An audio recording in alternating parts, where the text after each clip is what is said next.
নমস্কার।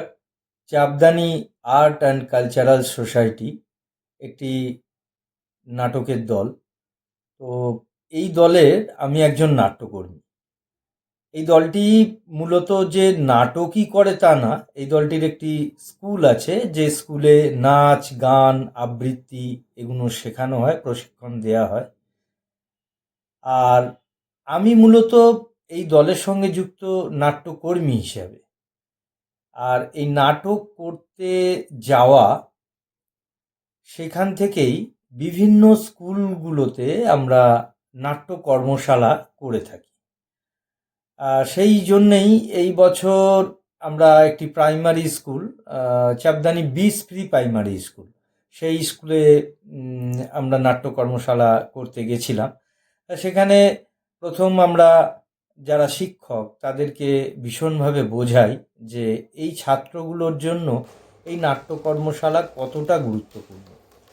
তো সেক্ষেত্রে স্যাররা ভীষণভাবে আমাদের এই বক্তব্য শোনার পর থেকেই ভীষণভাবে অ্যাপ্রিসিয়েট করেছেন, এবং তারা যখন আমরা করতে শুরু করেছি নাট্য কর্মশালা বাচ্চাগুলোকে নিয়ে, এবং শেষ পর্যায়ে এসে তাদের ভীষণভাবে আবেদন যে আপনারা পারলে বছরে 3-4টে এই ধরনের কর্মশালা আমাদের স্কুলে করান।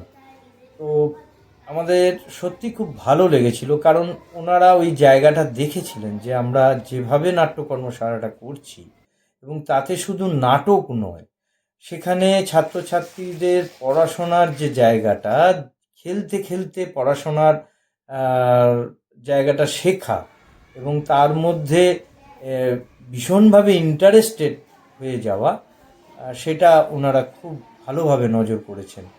তাই ভীষণভাবে আমাদেরও ভালো লেগেছিল, এবং এখানকার ছাত্রছাত্রীরা ভীষণভাবে সেটা শেখার আগ্রহও দেখাচ্ছিল। আর আমি চাইও যে প্রত্যেক বছর এই ধরনের নাট্য কর্মশালা স্কুলটাতে গিয়ে যাতে আমরা করতে পারি। आर्ट और कल्चरल सोसाइटी एक संस्था के तहत हमारे स्कूल विद्यालय में बच्चों और समस्त शिक्षक के साथ एक कल्चरल प्रोग्राम किया गया, जो काफ़ी अच्छा लगा। सभी लोग आनंदित हुए और बच्चे को विशेष करके इसमें काफ़ी लाभ मिलेगा।